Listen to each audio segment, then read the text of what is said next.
Hey everyone, welcome to episode 8 of our TLD live chat. So this is a pretty exciting one. I don't know if you guys noticed, but we have Jack here from Crimson Trace with us. So we're going to be talking about a few of our videos that we did this week, namely our Crimson Trace Hardline Pro, the 6x14, I believe it was, 4x16. Sorry, go ahead, Jack. Correct me. 4x16 was correct, yeah. So I really love looking at that optic. So Jack, I want to give you the floor for just a minute, kind of say a little bit about that optic, a little bit about the Crimson Trace line, and where things are kind of going in 2021. I was really blown away, so I'd love to hear what you have to say about what's coming up. All right, thank you, and thank you guys for having me on the show tonight. So I'm Jack Aller. I'm the brand manager for Crimson Trace. So the big news for this year, as many of you are familiar with Crimson Trace, we've been around for more than 2 decades. We're pretty much the name when it comes to laser sighting on firearms, particularly pistols. But recently, we've just launched 50 new scopes in our new hardline and brush line. And I'm going to give you guys a sneak peek at our new rapid aiming dot pistols, our red dot sights that we're going to be launching this June. And we'll talk to you about the CMR 301, which is going to be a very exciting laser and light for AR-15s. So with that, I'll take it back to you. Oh, that's awesome. So let's start with, I'm just going to kind of we'll recap some of the review, and then we'll kind of all chime in on the optic and what we thought. Just kind of starting from the beginning, I think you guys have one of the most flashy, like I do a lot of unboxings, right? And some people will kind of say like, hey, yeah, we got some really cool packaging. And I'm like, okay, cool. Yeah, nobody really, I mean, we try to like pretend like we care about packaging, but I think yours was the only one I kind of actually stopped and was like, okay, guys, this is pretty good. Like I like the red and black accents where we really kind of popped out at you, and it wasn't just like, okay, here's your box of stuff. Like somebody spent some time with that to be like, okay, so they're gonna pull this out, and this is what they're gonna see, and this is what they're gonna look at, and this is what they're gonna have next. The other big one I really like, just from the packaging side, was included actual reticle instructions. So this is not included very often. You kind of have to like figure out like, okay, what is a mil? You gotta sit there and Google it. What does a mil reticle do? Like, oh, well, you can do some distance ranging if you know what you're doing, if you know some simple math. But then it all kind of spells it out in there. So go ahead. Well, hey, so I'm actually glad you brought that up. It was going to come up eventually. So building on that, obviously reticles, especially for new shooters, can be one of the more challenging things to learn and understand. So we'll be coming out. We're a couple months out here from launching our Trace Ballistic Calculator. First, it'll be online only, or computer only, and then we'll have the app developed shortly after that. But essentially, any Crimson Trace reticle and scope that we've ever offered, you're gonna be able to find that on the Trace Ballistic Calculator. Enter your load data, whether that is just the factory load that you take from the back of your box, or if you want to get into all the minutia of your own hand loads, you can plug that information in, and then we'll be able to spit out your holds for each of our reticles. So one of them in particular, the Bdc Reticle, it uses a diamond pattern for our new brush line. That's going to be very useful for hunters, and of course, the mill and MOA reticles that are more tactically oriented. We'll be able to get you holds, pretty darn close. Obviously you need to go to the range and get your own data, your data when you go out and shoot, but this is going to get you on target a lot faster. And then we'll have a zip code function as well. Plug in your zip code. It's going to gather the elevation and relevant, weather data from that region and plug that into the equation. So, I'm in Missouri. If I all of a sudden I go out and shoot in Colorado, there's quite the elevation change and weather change there that's going to affect your ballistics. So we're very proud of that. We've got some very talented engineers that make the math behind that happen. I'll keep you guys updated, but we're just a couple months from launching that. Okay, my question is then, and I know probably the focus is then the Crimson Trace lineup, but there's also a lot of really popular optics, right? Oh yeah. Are you gonna actually include any? I know it would be a little bit cross contamination, but would there be any thought to add some of those reticles? Because I would love, like, if I love the way yours functions, but it doesn't have my reticle, it's like, man, this stinks. I love the way this works, but I can't use this reticle. Yeah, not at this time. you brought it up, so I'll take it into consideration. And if we get more, we're always listening to our end users. If the demand is there, we'll make it happen. But at this point, we're launching our scopes. Everything's going to be support our stuff for now. And but hey, who knows? Years down the road, anything can happen. Yeah, and that makes sense. I like to use one. I like to try to use one program just thoughts from an end user. And Joe and Cody may chime in differently. I think we actually have Jason joining or trying to join. Here. You are here. Welcome. So Jason, I don't know if your video is working right, but we have Jack here from Crimson Trace. So welcome, Jason, to the chat. But just saying, I like to have one app. Joe, what do you think in terms of ballistic calculators? Do you kind of run through the different ones for the different? I was all excited. We'll have to see how your ballistic calculator works out. I was all excited for to start trying out ballistic calculators. And what do we have? The StoreLock Pro or whatever. Well, you use that one. I use Applied Ballistics and the Hornady one. I think I own like 4, and they're all honestly, I haven't had good luck with them. So I plug in, even with factory ammo, I plugged in the data. It says, whatever, however many clicks or mils or whatever. I tried to do that, and it's always off. So, it gets you close, at least, I guess. Out to 500, you'll probably still hit what you're shooting at. But anything further than that, I think I'm just dedicated to making my own range card, to be honest. I don't think having the actual reticle is a big deal. It's all about holdovers, right? So if your scope of mil dot and it says hold 5 mil, I don't need to see that in the reticle. I know how to count to 5 most of the time. So yeah, I think it'll be good. I like the idea of it, especially if you're going to offer it, and I don't know how you guys are going to do it, but include it if you buy your scope or have to pay a little bit of money for it or whatever. I think it's a good idea. No, it'll be free, Joe. And building on that, so talking about ballistic calculators, I was always a big fan of the Hornady 4DOF. I used that one with a lot of success. I've heard a lot of great things about Applied Ballistics. Ours will be a little unique in that, it's going to spit out an image of the reticle that you use. So you go in, you pick your reticle and scope, and then you can print it out, you can text it to yourself, email it to yourself, and it's basically, what you look through your scope is going to be on that piece of paper or your phone, and it's going to have line to each stadia for each potential hold that you have. So, especially for the news user, I think this is going to be very helpful for those that are trying to shoot out to distance. Well, that would be cool. And just for an idea, I don't know if you're already thinking about it, but if I can print it out, if I can put more than just one distance in there and then print that would be hugely helpful. So if I can see a dot every 100 yards, that would be awesome. So maybe I'm not painting but yeah. So that's exactly what it'll be. It'll be the picture of your reticle. In every stadia line, anywhere that you could potentially hold. It'll have a line that the calculator is going to put a line with. Basically, this hold will be 200 yards. This one is going to be 275. Whatever it's going to be. Obviously, it's going to vary with your ballistic data and rifle barrel length and every factor, of course, that goes into that. So, but yeah, no, it's going to have that. You'll be able to print it off, email, text. How you can save it. But we're going to have all options like that.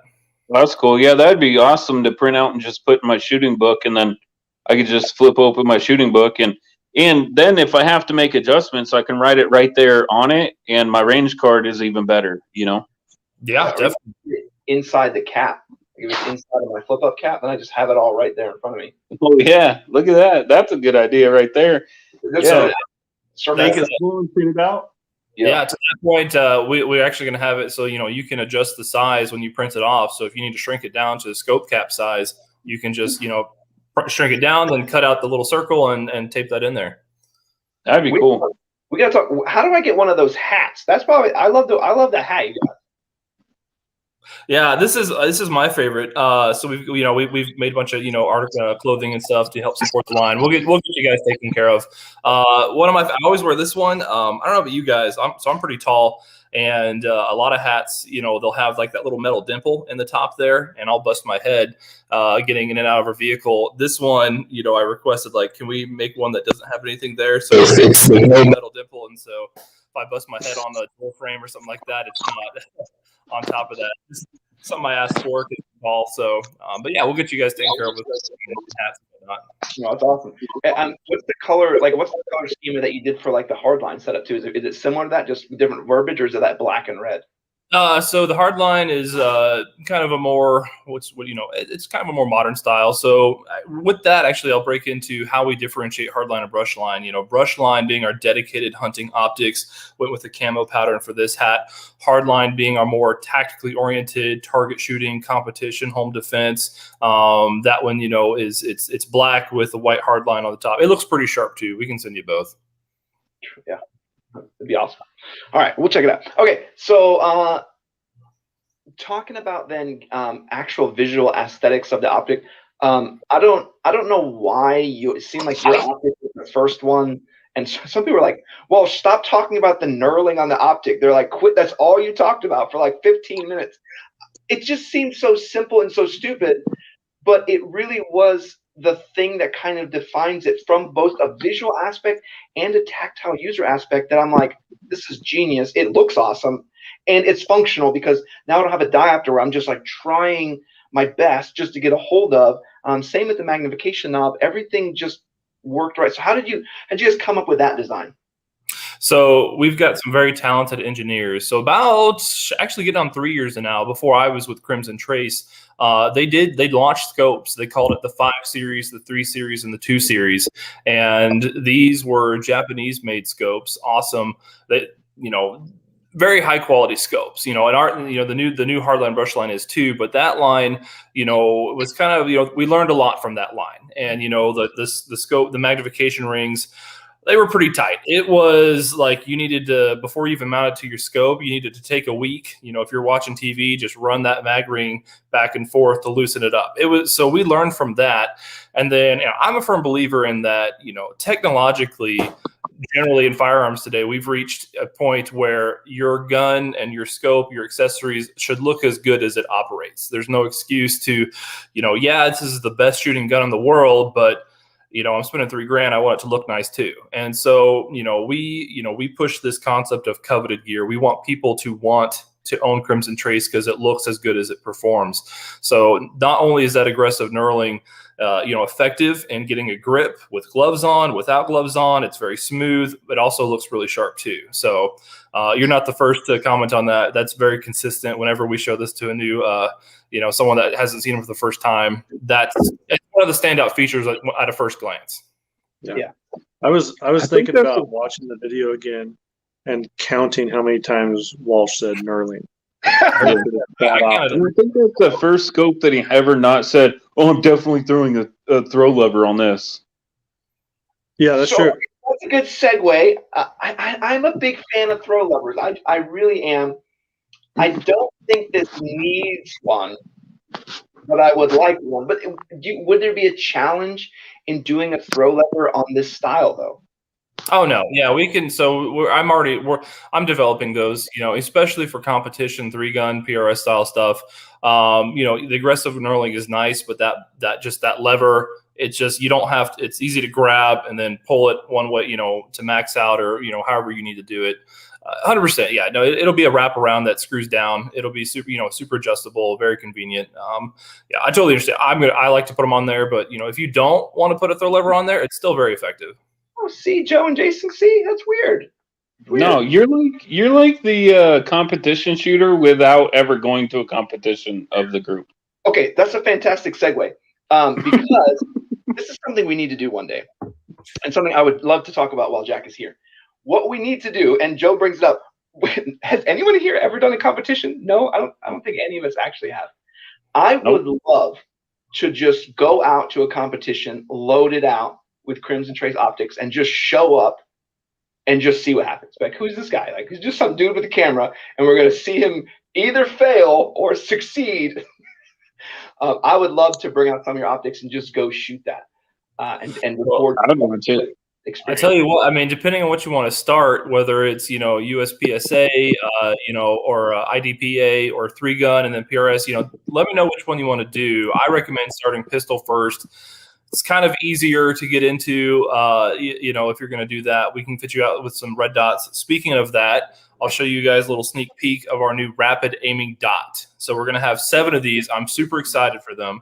I'm going to give you a little sneak peek here. It's a new red dot sight we're making for pistols. So you guys see this pretty well. So this is actually also cool. This is the new Walther Performance Duty pistol that I've got here. So on it is a prototype of our rad. This is going to be, it's going to use the Doctor pattern with a 3 MOA aiming dot on there. The Rad Pro version of this is going to have shake to wake and ambient light sensor. You're going to see the brightness adjustment settings. You can see the negative there, and oops, sorry, hit the light. And then the positive on that side. It's a very slick top mounted battery. You're talking 40,000 hours of battery life here. I cannot wait for these to fully launch in June. And then I've been running it on my new PDP here, and it's, I need to go compete because this is a winning combination. So law enforcement, everyday carry. I cannot wait for these things to launch. So there's going to be 7 total. A rad like that, what I showed you, a rad micro, which uses the J-point mounting pattern for subcompact pistols like the 365 or Hellcat. And then we'll have a rad max, which will be for mounting to carbines and shotguns. I didn't have those with me today. I'm at my house, so I apologize. I forgot to bring those. But and then of each, there'll be a pro version. So the rad and then the rad pro. So the rad, solid, I want to go train with this. I can compete with this. The rad pro is going to bring you features like shake to wake and ambient light sensor. Same for the rad max, same for the rad micro. And then the 7th one will have the rad, this guy, but with a green aiming dot instead of red. 3 MOA, super bright. So Crimson Trace, we got big with the red lasers, and then we've introduced the green lasers. We always talk about how biologically the human eye detects more shades of green than red. So it just made sense to do green lasers, and now it makes sense to do a green aiming dot for the rad. So there's a little sneak peek. Things are going well. We're on track. We're set for a full launch here in June. I'll get you guys some samples for your pistols, but I don't know about you guys, but the market and just everyone I talk to, red dots are becoming the standard. They're not the exception anymore. It is without a doubt. If you make a pistol that isn't slide cut, manufacturers wise, it's going to be at a disadvantage. So the new Walther PDP they launched a couple weeks ago here.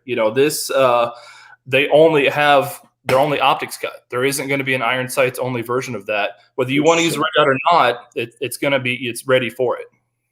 Now, my question then for your optic, and this is where we get into a little bit of background. We kind of transferred into red dots. I was kind of the guinea pig. I think a few of us have used it, a few of us have hated it. And we kind of started down that road to kind of see, like, how effective is this? What level of training do you have to do to transition over? And once you do, how much more effective you are. And I think we all kind of learned, like, wow, you can take a novice, give him a good bit of training, and he's going to be significantly better, faster than just with iron sights. There's going to be a certain level of skill you kind of reach, and you're going to have to just chuck away at forever. Where the red dot, you're just going to keep, your skill level is just going to keep rapidly going up. So we ran into this issue, and I got a red dot on mine, and we did one on Cody's, and we had all these different slides, all these different issues. So the biggest problem you run into with red dots is what slide cut is on what, and then what optic profile is for each red dot. So my question is then, what is the optic profile for your red dot then? So the full size rad is going to be using the Doctor mounting interface. Now, to clarify, people out there that are looking to add red dot sights, the Doctor is the interface. So Crimson Trace, we don't make the plates because those are specific to firearms manufacturers. A plate for a Taurus is going to be different from a plate for a Glock. So if you buy a new optics ready pistol and you say, I want to run the new Crimson Trace, you need to request a plate from that manufacturer in the Doctor mounting pattern. And I'm kind of working on creating, Doctor/Crimson Trace mounting pattern is where I'm going to try to move things forward. So from now on, I'm just going to refer to it as the Crimson Trace mounting pattern. But if Doctor is also the accurate. The micro is going to use the J-point mounting pattern. Again, that's just how it interfaces with the firearm. And so, popular patterns, there's the RMR pattern. Leupold has their own pattern. Who else is out there? J-Point's the most common micro red dot sight pattern out there. So, but the thing to remember is that the plate that you use to, that you attach the red dot sight to is dependent upon the manufacturer. So don't buy a Glock and then be upset when your Walther plate doesn't work on it. That's why we don't make the plates. Just keep that in mind, for new people that are getting into red dot sights watching for the first time here. Yeah, and that's the thing we had to learn, because like Cody, when he bought a slide and was like, okay, cool, I'm ready to put my, the 507C we were going to do? Is that what you're going to put on there?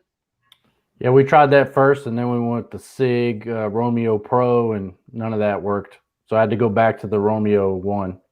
Yeah, it was like 3 different optics we went through just to get one that would fit the slide. So you bring up a good point. You kind of have to start purchasing the slides. And if you do a certain optic you want, you need to start thinking of purchasing the gun to fit that optic to some degree. We're big friends of RMR. I jump in there. That's not, it's the plate. So there's so many adapter plates, like, Spring, everyone, they're like $25 across the board. You buy a Glock, it comes with, it happens to come with an RMR pattern. I don't know it depends on the gun, of course. I actually want to run a Crimson Trace with a Doctor. You just go to Glock and you buy a Doctor mounting plate. And it's just a matter of swapping the plate out. There's, you don't have to buy a whole slide. It's like $25 is the general rule of thumb. It was what I've seen for a new plate. Yeah, because I know Glock is good about that, doing the adapter plates. Like they have their normal cut and then they adapt to whatever you want to use. But I know Sig, they don't do that. The same with how I have a Grey Ghost Precision. It's just cut, like it's straight up milled, and like here's what fits. Yeah, and you can't fit anything else. So if you put something else, there's too much of a gap in the back. And then when you do that, it just shoots off when you go to fire. Well, I think you go the route that Joe went, and you get the plate that slides into the rear dovetail sight. I actually hate that. I really, really, really wish that my CZ was milled. I really do, but I'm too scared. I'm too afraid to go in and get it milled because of like what happened to Walsh's 320 slide. It's still good though. We learned it's good, but it was through trial and error. Like, is this still good with it? Big holes in it? And like, yeah, with your spring exposed and stuff. I don't know, man. I get worried. I might in the next year or two go and take a class about milling and then try to do it myself. You can buy the machine for like $500. I don't know how normal people would be like, I don't know if I'm going to let someone else do that. I'll just buy the CNC machine and just mill it myself. Well, I trust myself more than anybody else, man. And then if I mess it up, I only have one person to blame. Yeah. Okay. So yeah, Misfit Army. Yeah, the Hellcat like that. I was going to bring that up because I'm excited that you said Hellcat, because when I bought my Hellcat, I bought the Optic Ready version because it went like $30 more or something. Oh yeah. So I bought it, and when I bought it, there are only 2 red dots that fit on it. One was $400, one was $200. I ended up getting a used one, the Shield, and I hate it. So we actually have, I think, Jason, you picked up the Swamp Fox. Yes. What else do we have for it? There's a right on micro. Their tactics in our MPRD. That one too. So your Crimson Trace just coming into it, and it's another option. So I'm gonna try out a whole bunch of them and then do a review. I guess I'll take over one more time. So basically, imagine this guy, but smaller. It's aesthetically is almost identical to this. This is a full size rad. There'll be a smaller one with the J point that'll fit the Hellcat. It'll fit the 365. It's small and it's slim too, so it's not gonna extend. It's not gonna be wider than the slide itself, so you don't have to think about snagging and things like that on your clothing. And that helps with holsters, as I just found out too. Oh yeah, definitely. I'll backtrack to Sig one more time real quick there. I do believe there are adapter plates out there for the Sig. I think, they do a lot of their own optics. So I know Sig they prefer Sig is on Sig, right? So, but there are adapters out there if you look. Don't get me wrong, there are adapter plates. Then you kind of run into like then you run into another problem where like if you run suppressor sights so that you can run your irons. Once you put an adapter plate in there, sometimes they then ride too high, so then you can't even. I was going to ask that about the red dot that you've been showing us, Jack. Can you see through your rear sights, or is it red dot only at that point? So for the full size, it'll be unless you have suppressors, it's going to be red dot only. The micro, it's going to have a little notch cut through it. So I'm proud to say, for your everyday carry gun, like your Hellcat or your 365 or whatever you're using, it does have a little notch cut through the rear of it, so you'll be able to co-witness with your irons. Full size though, you will need suppressor height sights at this point, or just accept that it's red dot only. Yeah. No, cool. Okay. All right, we got on a tangent. Let's go back to the so one of the biggest things that impressed me about the 4x16 was obviously the glass clarity. We have people coming here all the time. We always try to get their secret sauce as to how you guys are achieving that level of glass quality. That was probably the first time where my optical equipment to record the optic couldn't actually capture how clear that picture is. So to that, good, awesome. I get this question all the time. Oh, the glass. So we use ELD glass, extra low dispersion glass, which when it comes to optics, like binos and scopes and even cameras to quite an extent, you want extra low dispersion glass, which is a feature in all 50 of our new Hardline brushline scopes. So whether you're buying a 3 to 9 by 50, classic Midwestern deer hunting scope, or our 6 to 24 kind of bells and whistles long range precision scope, the glass is the same. And so on top of the glass, so really it's all about the coatings too. So we use our MOC, maximum optical clarity coatings, and basically this is what helps create this really crisp image.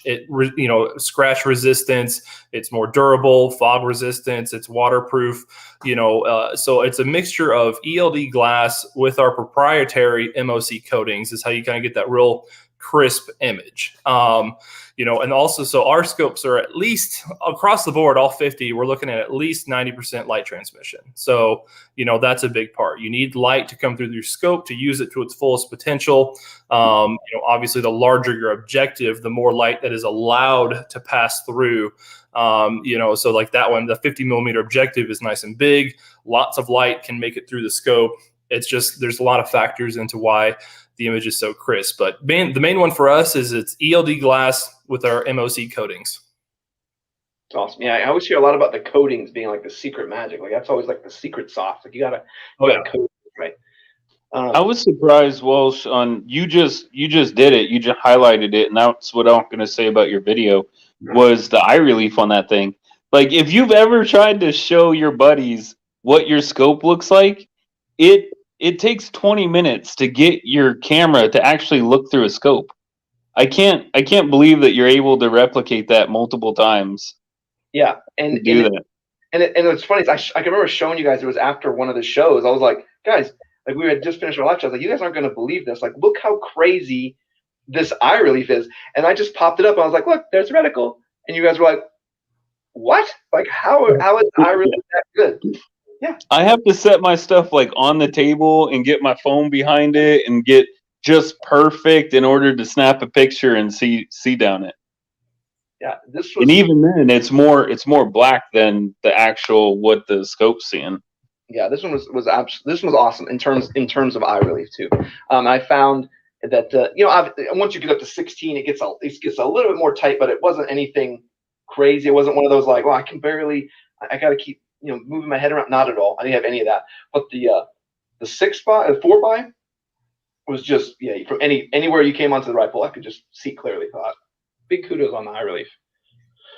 I'm glad you guys like it. So if you don't mind me taking over again one more time. So I'm glad you love the scope. We'll get you guys a couple more samples. I'll get one to everybody so you can see kind of a spread of the line. Again, 50 scopes. I mean, it's a lot. We're super proud of these. I just want to hit on a couple points that all 50 scopes share some traits. That ELD glass, the MOC coatings. They're all made with an aerospace grade aluminum. Of course, they're all nitrogen purged, fog proof, waterproof up to a certain depth. I forget off the top of my head. So they share a lot of common features. They all have the aggressive knurling on the scope caps, the magnification ring, the diopter. So there's a lot of shared traits. They look similar, but it's the uniqueness kind of comes into the power magnification and the reticles. So there's going to be 17 reticles across the entire line, between hardline and brush line, and various powers. And then of course we're going to have the hardline and hardline pro and brush line pro. And when you step up to that, you're going to see more premium features like parallax adjustment, illumination in the hard line. The brush line will use this unique diamond pattern BDC reticle. So there's like the BDC reticle and the BDC Pro. Basically. So are you guys familiar with the old Nikon BDC reticles? They were kind of circular shaped. So similar concept to that, but we used a diamond pattern instead. The circle can be a little vague. What is my aiming point here? Whereas a diamond has 3 precise points that, you can potentially use as a hold. So there would be 3 diamonds in the BDC reticle and 4 in the BDC Pro. So we're very happy. We've had a lot of positive feedback, from hunters with the that like BDC reticles. And of course we have other options for those that aren't a fan. No big deal. 50 scopes, we pretty confident we have something for everybody. Now, Misfit Army brought up something, and I know that I have even brought up this one. When will we see, and I was showing it just a second ago, when are we going to see the Hardline Pro 1x6? We have a lot of people who are extremely interested in LPVOs. Our team, too. We love looking at them and checking them out, and we love, balancing them back and forth. I have had the opportunity to look at your Hardline Pro in 1x6, and that reticle has me very intrigued. I'm really interested. I've done enough optics to know what that's allowing you to do, and I would love to be able to see that. And I know our Misfit Army is already asking when we'll be able to see that. So is there any information on the 1x6? I think you guys are going to hit it out of the park with that 1x6. So yeah, I mean, basically the LPVOs, that's pretty much the optic for AR-15s. And as you guys know, they can barely keep, they can't make enough AR-15s these days. So unfortunately, that's the only one that we offer at this time. But I promise I have got several more that will be coming down here. They're in the pipeline. I think I've got some exciting stuff that'll, that's going to change up the LPVO. I don't want to say change up the game completely, but we have some unique twists for LPVOs coming down. Give us a year or so here. But until then, we have, our 1 to 6, real heavy competition influences here. So in truth, these scopes were designed before I started. I started about 5 months ago now, and, these scopes have been in development for some time. So I know competition was a heavy influence in that reticle, but they also know they wanted to be able to split the difference a little bit. If you wanted to use this for home defense, general plinking with an AR-15, tactical use, it's kind of a split the difference reticle. So, but it's definitely, I envision it. I see it being used mostly for competition down the road here. What was the question again, Walsh? When did that one come out? Oh, right. So yeah, that's the question I get a lot. Yeah, I love talking about them, and then it's so very soon. Like it's been a challenging year to keep things in stock. Like I want everybody to get their hands on these scopes. Actually, you know what? You got me. I think Midway has. I'm going to pull up Midway real fast because now I need to know. I think. Do not quote on this, unfortunately. I'm going to check real fast. Yeah, while you're taking that, Walsh, you're thinking exactly what I'm thinking with that reticle, right? So if it's a first focal plane and it has that outer ring, when you go to 1x, you're actually going to be able to see a red dot. And so that one is actually second focal plane, which is fine for a 1x6. We've all actually mentioned that we really prefer second focal plane in a 1x6. Yeah, I do. But that reticle in a 1x8 first focal plane, I think will solve some massive problems. And I think I even mentioned it in one of my videos, was like, if someone could make a reticle that does XYZ, and then what's funny is I saw the Hardline Pro 1x6 reticle, I was like, that's the reticle I meant. Like I drew one just like that because I understand that once that reticle goes down to 1x, that outer ring, like you're saying, Joe, collapses down into a singular red dot, which is all I want at a 1x. And then you get in and you zoom out, and now all of a sudden I have a BDC and then all this other business and that's exactly what I want at the 8. Yeah, So that's what I meant. I mean, second focal plane. I think I said first, right? You did say first, but you were right though, because my bad. it shrinks down like in the first focal plane. Yeah. Yeah. So that outer ring will get so small that it'll look almost like a red dot, and you can actually still see it. Mm-hmm. That, to build on that, that was a heavy influence for making this one a second focal plane. With the 1 to 6, 1 to 8s, your general LPVOs, they're almost exclusively used at their 1 power or whatever their max power is. So it kind of made sense to do with a second focal plane in a lot of LPVOs because you're not really using that middle power. So it's one or the other, but you got to have the middle powers to get to the high power, right? So that's kind of how that played out. The same review where we said the same thing, and we kind of found that there's really only 3 states an LPVO can be in: 1x, 6x, or minimum, maximum, or in between. And for a 1x6, we weren't really using the in between, and we were finding that it's not really, the 1x wasn't really usable. So it's really like a 3x6 on a first focal plane because you got to be in a little bit to be able to see the reticle.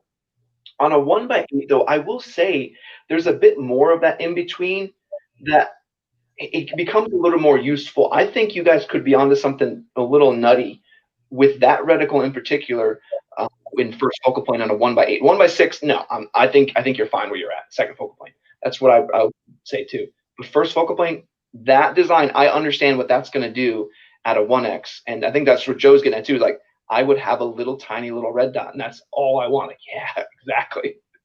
Yeah, and it is illuminated. There's 10 brightness settings on this scope, so full daylight, it should be nice and bright. And then as the day wanes on, you get to the low light there, you can turn that down so it's not overpowering too. Mm-hmm. Oh, I hear you. Awesome, yeah. So we're really looking forward to seeing some of these. You have so many different reticles, so many different lineups, so many different options that I think it's really interesting. You're going to be able to hit what so many people different want. If they want a 6x24 in second focal plane, that's an option too. There's really so many different options between all the reticles and all the different scopes that I think you kind of hit a lot of the bases. Yeah, absolutely.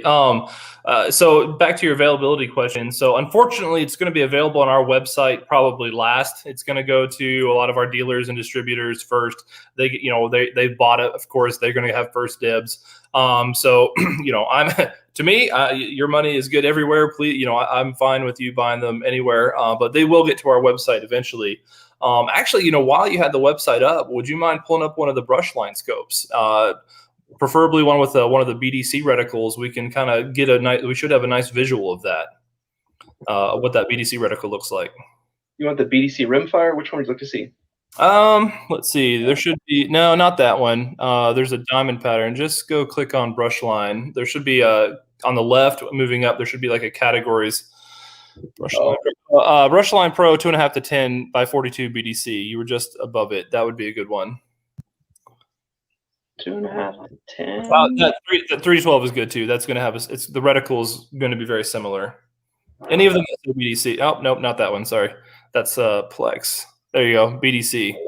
All right, so you can see if you can click on that, I don't know if you can zoom in on that at all, but you can see how the BDC is this diamond pattern, which has been a very popular feature with hunters because a lot of them still like the BDC reticle, and the diamond, there's 3 potential holds within each diamond. It's a bit more precise than just the circles of old. So a lot of positive feedback on this one. I don't know if you guys are hunters, but whether it's elk at 300 yards or a deer at 50 yards, this reticle is going to be effective for shots. You're not really dialing when you're hunting. Holds are more popular. So a lot of positive feedback on this reticle. Yeah, that's something we had kind of talked to. And I know Jason, he's kind of our hunter in the group, and Cody's getting into it too. And we kind of talked into like, hey, you guys may want to look at some of these brush lines when you guys are going out, like as a good hunting options. Because that BDC, I believe you guys said that is aligned to the 308, I believe. Is that the caliber it's currently aligned to? Actually, that's a good point. So 17 reticles, we have a lot of caliber specific ones. It's going to vary a little bit. Be sure to read carefully when you pick your scope, because there'll be 3 to 12s available, but some are caliber specific. So like within the Hardline, we've got 300 blackout caliber specific reticles, 223, of course, 308. Brush line, I know one of my favorites is a 350 Legend BDC reticle specific to the 350 Legend. That's been very popular. I don't know if you guys have followed that cartridge much. It's very specialized, more for whitetail than anything else. So we do have a number of caliber specific reticles. But again, once the Trace Ballistic Calculator launches, even if you have a 350 Legend reticle, that doesn't mean you can't use it for something else. And that goes the same for 223 and 308, 300 blackout. It's very usable on other guns. It's not pigeonholed to one thing, but we do have a few that are more optimized than others. Now, with that reticle there that we're looking at, with the tips of the diamonds on each side of them, is that like a 1 mil at whatever range, or? That is actually a good question. I don't have it at this time. I'll have to get back to that question for you later, unfortunately. Okay. Yeah, that'd be definitely cool to see. I want to see definitely the that reticle breakdown to kind of see what the subtensions are, and like how it all breaks down like you did on the other one. Yeah, so we can get that to you guys at a later date. So you have the 4-16 Hardline there. One of my favorite brushline scope is actually a 4-16 brushline Pro, and it's very similar to that Hardline, but it has this BDC reticle in it, and of course it has capped turrets instead. But I did some hog hunting in Texas with that scope, and low light is a game changer when you're hunting. And so if you can hunt in that final few hours of, that last little bit of light, that's when animals are coming out. And so I was able to smoke like 3 pigs just before, it extended my shooting time as opposed to a scope with, that had a lesser light transmission. That's a big advantage in hunting. So we're real happy, a lot of hunters are going to be very happy with how much more time they'll have to hunt before they have to call it a day.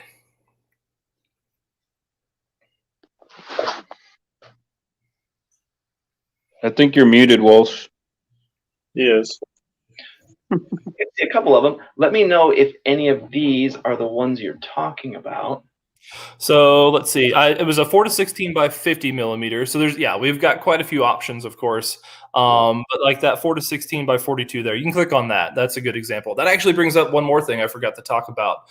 So all 50 of our scopes have some sort of zero reset turret. Most of them are spring loaded, but the one you have, I believe, has the set screws. It's an industry standard set screw that you can use to reset your turret there.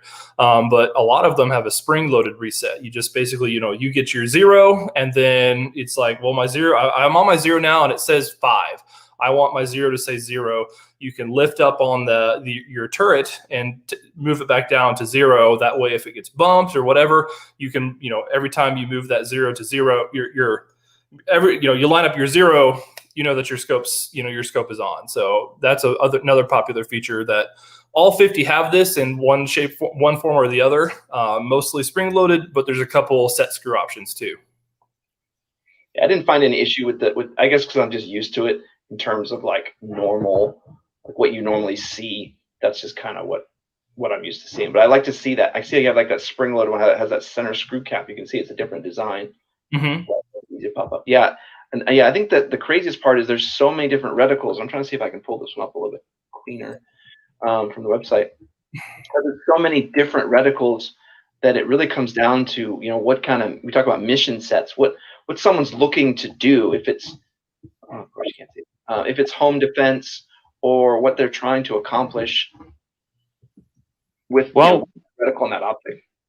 While Walsh is trying to find it, what's your warranty on these scopes? Oh shoot, I can't believe I'm kicking myself now for not talking about that. So complete lifetime warranty, no questions asked. Whoever holds the scope, if it, we're very proud of the scopes. So there's no transfers, there's no warranty cards, there's no receipt proofs. If you physically have the scope and it fails you in the field, you didn't take a hammer to it, but like the reticle drops out, something happens, which we don't expect it because we back it up with a full lifetime warranty. We're going to replace it, no charge, no questions asked. It's, hey, my scope is broken, fix it, and we're going to fix it. So complete 100% lifetime warranty on all 50 of the scopes. Now, Even what the if one. someone, Sorry, what if go someone on. shoots it with steel shot? So when I say complete lifetime warranty, right, there is going to be a little asterisk under there. It's Don't shoot it. Naturally, but if you're taking a baseball bat to your scopes, I mean, come on, man. What you can only expect so much from us to a certain point, right? So, but we are proud of the scope, though. So complete. Here's how the game is ran for Joe. Whatever optic we give him, he kills the one that is the worst one. So like So he has it's an Athlon I right now. wouldn't say that. I would say I won't kill an optic just because. But if it doesn't meet what the parameters are for that optic, then yeah, it's gonna get shot at, or it's gonna get put through a durability test until it fails. Yeah. And normally, if it survives a bunch, normally a 12 gauge will probably end it. But if it doesn't live up to what it is, right? And I'm a realist. I'm realistic. Like I have a $350 scope on my 6mm arc build right now, and I'm trying to shoot out to 1,000 yards, and that scope is actually doing well for what the price is. But yeah, I did tell one company that if they beat the current Athlon that I have, then I'll shoot. If they send me a scope, I'm shooting the worst scope. And they said, well, what are you running? And I said, an Athlon. And they said, oh, yeah, we'll send you a scope because we're not worried about it. So that was out there. Joe. Sorry, go ahead, Jack. Go ahead. I said, Joe, I think I can send you something there, too. Okay. I'm excited. I have an Athlon. I bought the Athlon because I was building a budget build, right? I didn't have a lot of money. I was building everything out of my own pocket. And I built it in a 224, and now it's a 6mm arc because 224 didn't work for me. But I still have my budget scope on it. Sorry, what was that? If you can find ammo for the 6 arc, I'm pretty. Let me know because I'm looking for some myself. That's an impressive cartridge. Maybe. Yeah, Jason's looking for ammo. I was lucky enough that Jason found me ammo before he bought his barrel. So now I'm dabbling in reloading.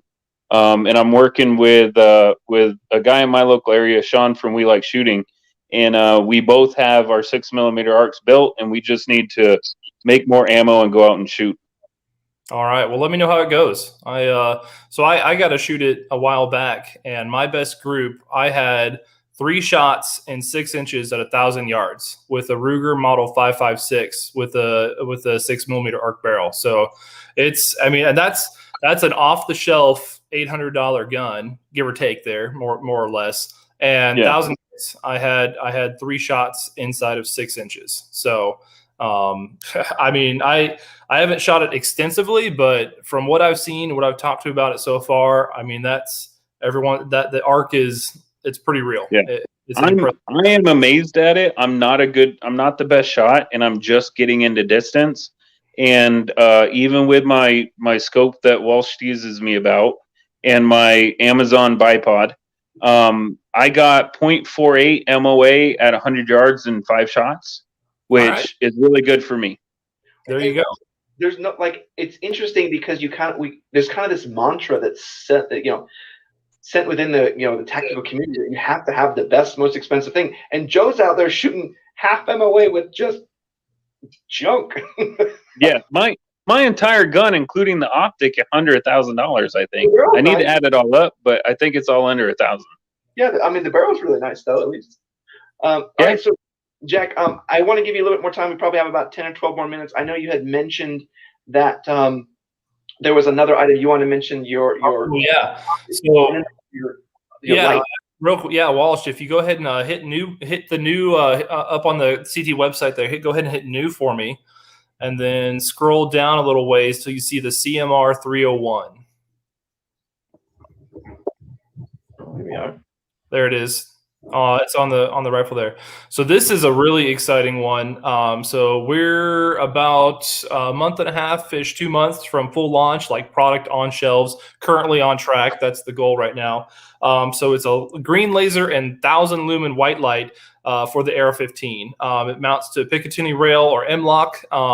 It's got a 6-inch remote switch there. Of course, so what else is on there? It can be mounted to any side. It's very slim, aluminum body housing. The battery is really, so this is one of my favorite parts. The battery is kind of proprietary to us right now. So it looks like a CMR 123, but it's a bit bigger. You don't have to take off the CMR 301 to remove it. You just unscrew the light, pop the battery out, and then we've built a USB-C charging port into the battery. I don't know if there's a picture of the battery on the website there, but basically you unscrew the light part, and then you can have like 4 batteries. Have those plugged. If you have an Android or you've got something that uses a USB-C charger, you can the battery plugs in itself, so it's rechargeable, but you don't have to take the entire optic off of your gun. So 1,000 lumen white light, which you can also step down. So 1,000 lumens, I think we're looking at like a 2-hour runtime with that. But oftentimes you don't need 1,000 lumens. You can step that down to 500 and 125. So you want to save some battery. I don't need a full 1,000 lumens. Go down to 500. All of a sudden you step outside, go back up to 1,000. So, and then of course it's got a green laser, Crimson Trace. We're known for the laser sights.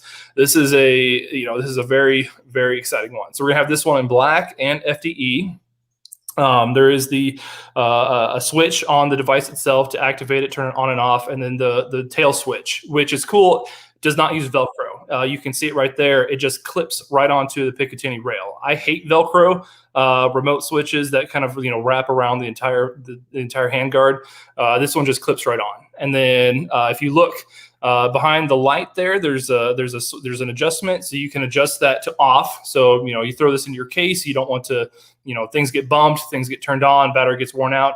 You can switch it to off in your case. And you can switch it to laser only, light only, and then white light and laser. So very exciting little product here. The CMR 301 Railmaster Pro, black FTE.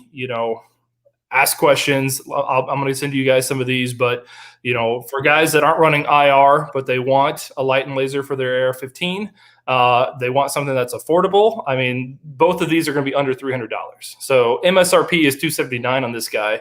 So off the shelf is going to be, you might even find a better price on, your dealers and distributors there. So we're very, very excited about this product. I'm excited that you made the battery rechargeable. That's a big one for me.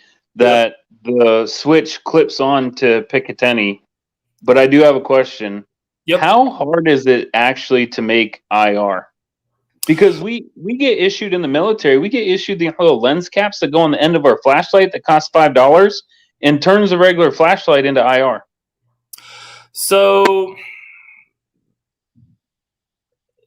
it gets expensive. Hard is not necessarily the right word. Anything is, it is relatively straightforward is a better word to manufacture IR.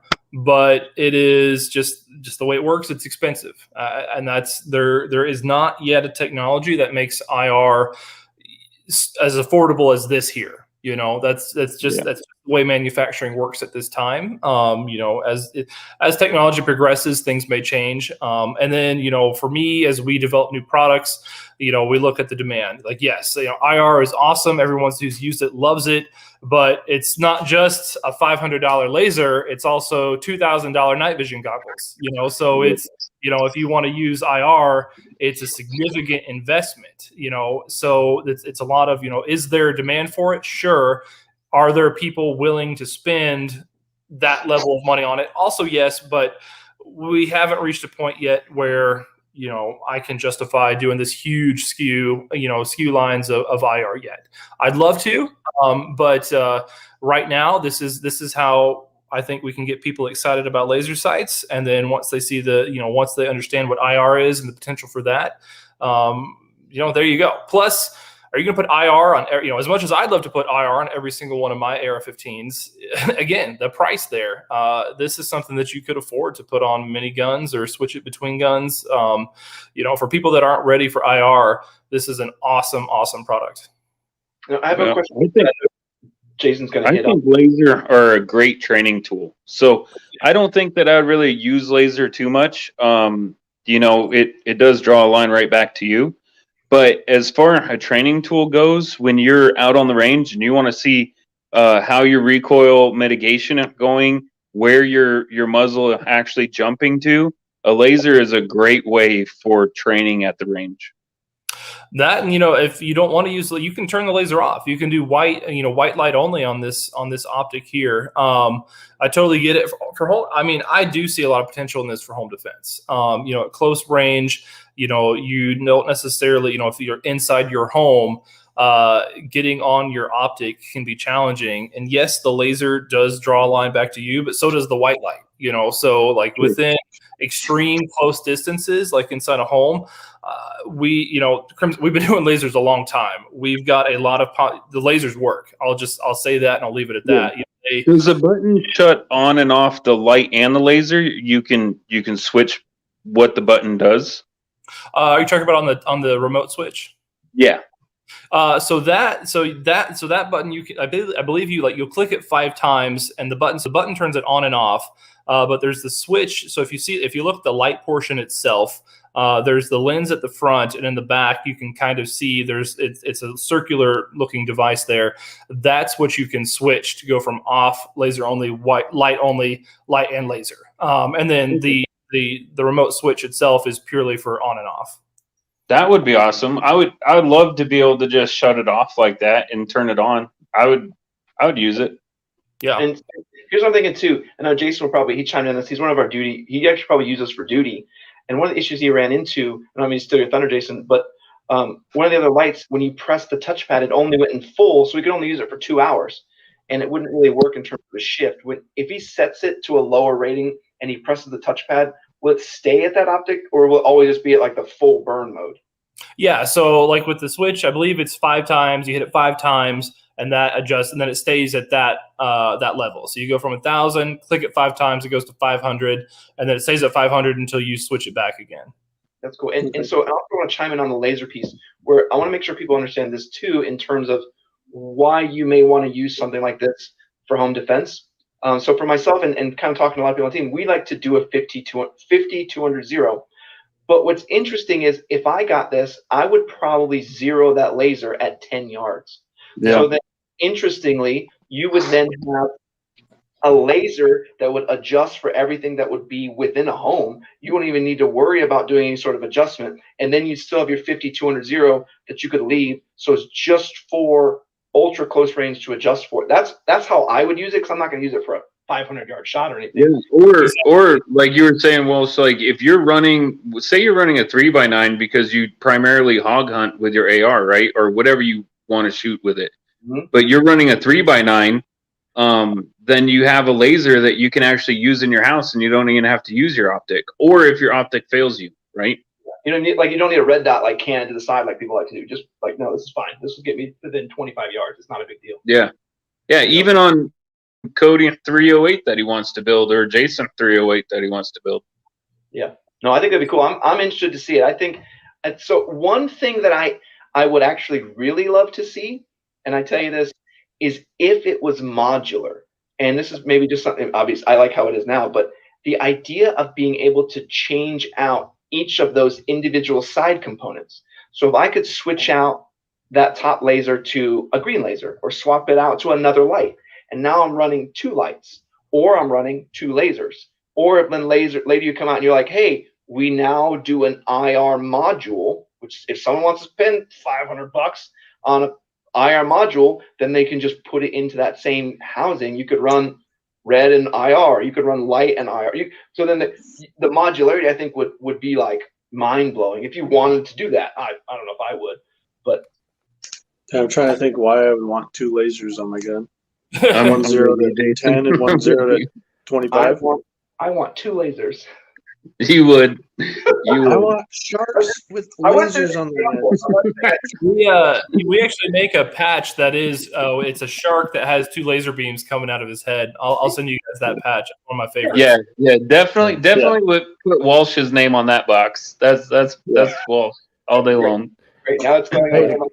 As he was talking, I was like, well, Walsh might be the only person that wants 2 lasers on his AR. Let Cody talk for change before I say something dumb. No, to kind of piggyback on what Joe was saying about the IR flashlight. So that was just a filter. So it went on our flashlight, and you just pop the lens over, and it made an IR flashlight. That could be something you could easily adapt to your flashlight there. Just a little filter that goes on the end, and it makes it IR. I think that's what Joe was getting to when he was talking about that earlier. Oh, okay. You're talking about the Surefire one, though. That's not a $5 cover. I think it No. would. I think if you buy it at $25, I think because it's Surefire name, dude. Yeah, but Okay. Yeah. when most of the military stuff is just a filter. It's just an IR filter that they're using. It's not even like it's But that thing worked. That thing worked like a champ. Yeah. Yeah. Well, there's a difference between like an IR laser and an IR light, as you guys know. So the laser would be the more challenging and expensive one to come out to the market with, just because the laser would be the really expensive part for this one. Yeah, Yeah. and from actual use, light versus laser, I think an IR light is going to be just as useful. Yeah, I mean, if anybody ever shot in MVGs, if you don't have an IR laser, you're worthless. Yeah, I've you're seen missing all your of the optics that are MVG compatible. It's like, how are you going to use that? Your MVGs stick out 6 inches from your face. Are you really going to hold your gun at? You're going to hold your rifle with your arm fully extended in order to get your MVG behind your optic. Joe, Not to mention, you have to. You use 2 lasers. Oh, true. Yeah, true. You use 2 lasers. No, it brings Not to mention, the NVGs have to be focused, and the scope has to be focused. That's a whole lot. I was never able to do it. I don't know how people do it. No. I cannot shoot a MVG without a laser. But anyway, off topic. Red dots with MVGs. I've shot red dots with MVGs a number of times. If the red dot has an actual night vision setting, they're very usable, assuming you have an IR white light with it, of course. Yeah. Yeah. And so Misfit kind of chimed in here. He said the laser with the 10-yard zero for home defense is a great idea, especially for family members that may not have as much training. True. So you really get You can hit shoot a laser. Yeah, and Joe, we talked about PCCs versus pistols for home defense. I could easily give my wife a PCC and be like, here, aim the green thing at things. Yeah. I'm going to hand her a pistol and be like, do your best. Yeah.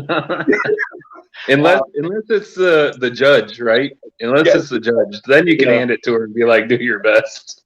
So we haven't said hi to Eyes Wide Shut. I think he was working on his car, but he said, "I'm not really a fan of lasers. Maybe if I could afford night vision." That's just because you don't own a shark. You got a shark. I don't want to get into like a super debate. One thing that Crimson Trace is really proud of is, are you guys familiar with Gunsight Academy out of Arizona? Nope. Very, very world-renowned training center. We sponsor a class there called the CT250 class. It's basically their normal defensive pistol class, but we come along, we give everybody a laser sight, and we do a night. They add a night training portion for us to talk about laser training. And for training, I mean, the laser sight is huge. You see, if you're slapping that trigger, the laser does not lie. But in low light settings, like I've trained with this quite a bit. We used a lot of law enforcement. With training, the laser sight can never replace your primary aiming device, right? Which is your red dot sight or your irons. But to supplement it and to train with it, and for low light and zero light conditions, we have literally 25 years of stories of people using laser sights effectively. So again, I'm not trying to get a debate. Everyone's entitled to their opinion, but I think we'll agree there's a place for it. Like there's a place where it does work, and some people are going to be like, "Hey, I'm going to take that 50-yard shot with my laser." Like, well, no, don't do that. No, that's not what you're doing. And when people understand how to use it, and particularly what you brought up was training is huge, because I used lasers really big when I first started training with pistols. Do exactly what you said. Like, oh no, I'm pulling it, I'm streaking it. I need to work on my trigger pull. So very, very big. And I know Joe commented on that too. We've used it a lot from a training aspect. But I think if you use lasers the right way, like anything else, like if you're using an LPVO shooting long range, you're not going to be good. You're not going to like them. Same with if you use a long range scope shooting short range, you're not going to. If you use it wrong, you're not going to like it. It's not going to be effective. Yeah. I could see me putting one on the 308 instead of having to do any type of backup sights. Like if you have a regular scope and you want to shoot within 50 yards with that, instead of getting 45-degree angle sights and putting a pistol red dot on the side of the scope and doing all that tactical stuff where you shoot 2 rounds and then flip your rifle 45 degrees and then fire through your iron sights, like I can see me putting a laser on something like that. Yeah, and that would go on my PCC for sure. Mhm. Yeah. Like there's a lot of weight too. People don't realize that there's a lot of weight in just those 45 offset. Then you got to do the plate. Then you got to do the actual sight itself. I mean, you're adding a significant amount of. It's probably about a pound. And then it's going to tear up anything that it touches. Like you're not going to want to carry that around much. So it's going to snag on everything. I used to have a 45 offset that I had on the 223. I think you guys remember this. I had the 507C that's on my Sig right now. And I would go through the house just practicing, tactics and stuff. But it was sitting off to the side, and every single time I would go to enter a doorway from the left side, because I'm left-handed, so on the left, it would just crush the door. Yep. Like it would every single time, because it's just too far sticking out. So I would just go like, here we go, coming around, bang, right into the doorway, and I was, well, that zeroes off, no big deal. So. Same with that. Funny that you ask us if we remember that. Yes, we remember, Walsh, when you were doing the tactical gun and throwing everything that you could buy for it on it. You had a red dot, a 3x magnifier, 45 offset sights, flashlight. What else did you have on that gun? Oof. A lot. No, it never had. How much time do we have? We're technically over, so we probably need to wrap things up. But go ahead, Jason. I was just joking. Like we could take a long time to talk about what Walsh put on his gun. True. Listen, it's all about learning and growth. What's the rules for special forces? It's like 2 lasers. Rule number 1: always know where you're going, stuff like that. And rule number 2: always look cool. Rule number 1: always look cool. Rule number 2: know where you're going. Rule number 3: if you don't know where you're going, at least you look cool. Yeah. Yeah. It always. And 1 is none and 2 is 1. So yeah, Walsh had to have 2 optics on everything because 1 is none and 2 is 1. There was some learning has occurred. Okay, we'll put it that way. And now we know better. You in the fleeing pocket. As much stuff as he had in his gun attached to his plate carrier. How's that mini backpack? Yeah, I don't understand those lunchable backpacks. I don't understand those flat packs. But Harry. Oh, hello, Harry, by the way. Harry was our winner last week of our LA Police Gear Atlas plate carrier. So he just got that today. He was telling me about how he's running around his house wearing it, trying to just work. But he says red dots, iron scope, lasers, flashlights, bayonets. Yes. Bayonet. Yep. Good to hear from you guys. Oh, that's awesome. So I want to say big thanks to Jack for coming out to the show with us. It's awesome that you took the time to come out and talk to us. Let us know about all this lineup. Let's do a quick kind of around the room, and we'll see what everybody has to say. And then we'll finish out with you, Jack. What you got? So go ahead, Joe. What do you got for us? Any parting shots or any parting questions? Yeah, no, Jack. I'm excited. If you send me a scope, I'll put it on a 6mm arc and let's see what it does. Yeah, and now I kind of think I talked myself into a laser while we were doing this video.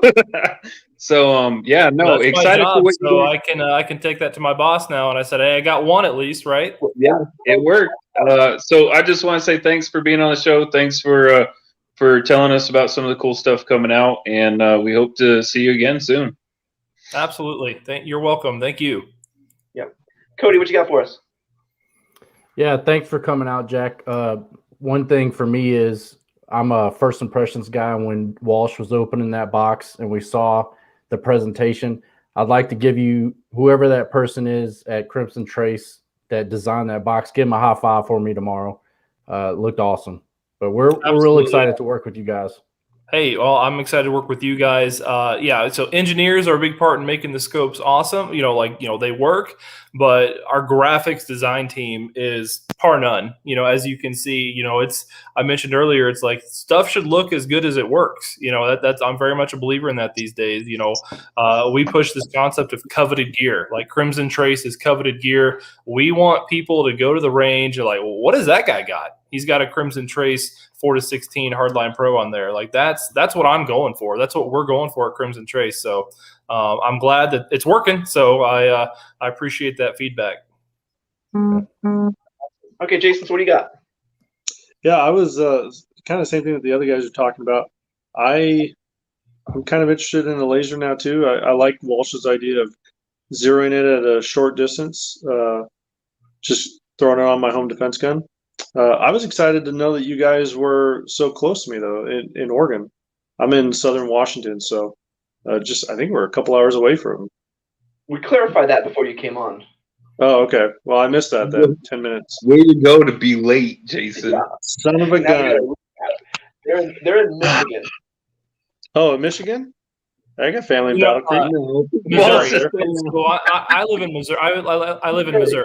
Yeah. Missouri. Yeah. But Jason, Way to go, I think you hit it on the head there, though. Like lasers are close range. Like 25 yards is about the max I would ever zero a laser sight. So whether it's the CMR 301, like we have so many laser sights for pistols too. We have a lot of universal stuff, but Crimson Trace, I mean, what really technology-wise, what made us big was instinctive activation. So go check out our website. You know, so many subcompacts don't have rails. We make laser sights that essentially they wrap around the trigger guard. Then the activation switch is actually just beneath that. So as you grip the pistol, you know, your grip is what activates it. We call it instinctive activation. So, but yeah, whether it's that or the 301, 25 yards is like the max for what I would zero a laser sight. And to be fair, I don't know if anyone else has a laser on their pistol, but my wife's Ruger LCP has a Crimson Trace laser on it. Hell yeah. Yeah, I went played with the blue gun in the gun store when you know. I would get the blue guns and play with the Crimson Trace laser in the gun store. Well, hopefully those will be back very soon here. I've got some initiatives there that you guys will be able to, everyone can interact with CT in the storefront again. That's a huge priority for us at CT. I remember I had an M&P. Thanks for being with us, Jack. Hey, thank you guys. I really appreciate it. I remember I had an M&P that had like built into the grip, and it was cool because you could just squeeze onto it and then it would activate. Yep. It was really pretty interesting. All right, yeah. So I'll kind of say my last parting shots, and I'll give you the opportunity to end it. So yeah, big thanks for this opportunity here at Thin Line Defense. We love the fact that you gave us an opportunity to check this out. I was definitely blown away. I tried to go out there and test the optics and give people a realistic look at it. Be like, hey, here's where it falls short. Here's where it excels. And I had trouble finding some shortfalls. The things I think I said were cons were things I really just nitpicked on, because you really should, everything should have some sort of negative if it's going to have a positive. And I'll be honest with you, I had to take a minute and think about some negatives because I didn't really have any. And that goes a long way when you say like someone who looks at optics all day, like, hey, what do you not like? And I don't really have a whole lot that I don't like. There's not anything that's done poorly. So hats off to the guys putting this together. I think your 2021 lineup is going to be awesome. You already have some huge buzz on that 1x6. I think you guys are going to knock it out of the park. So we're really interested to see what you guys do with that. I'll even see one of those in the store. I just want to get it out and like, let me see that reticle. I'm really interested to see it. So big thanks for coming out. So I'll hand it off to you to kind of give you your last parting shots, and we'll close it out. Awesome. Thank you. Yeah. So I really appreciate you guys having me on here tonight. I love talking the new scopes. Again, 50 of them. There's something for everybody out there. We'll get all you guys taken care of, running CT. So again, thank you so much. The 50 scopes, CMR 301 is just around the corner, and we are currently on track for a full launch of the new rapid aiming dot pistol red dot sights for this summer. So keep an eye on us. We're doing some awesome stuff, and the year after that, it's only going to get better from here, guys. Like if you guys like the 50 scopes, keep watching Crimson Trace. We're always trying to beat the last thing we did. Awesome. So we appreciate it. I'm excited to see it. One quick comment I got to add on to, because I know Joe is watching, and Joe from our Patreon is saying, he says, at Joe, I'm trying to get Walsh to sell me the new PSA rifle after you paint it. He said you would kill him. I go, yeah, I'm not going to sell you the new one. I had to buy a second one. I'm not. I would kill him, and I almost sent him a picture today, looking through my phone, found all the painting picture of that gun. I almost sent him a picture today. And just because you said something eyes wide shut, I'm going to send it to him after. I was gonna say, Of course, I have his Instagram, so I'll kick him over to him so he can have all the info. Nice. All right, so thanks everybody. Thanks for doing our live chat. We appreciate you coming every week. Thanks for all the questions. So please come out again next Thursday. We love hearing from you. We really appreciate it, and thanks for all the support. Thanks, everyone.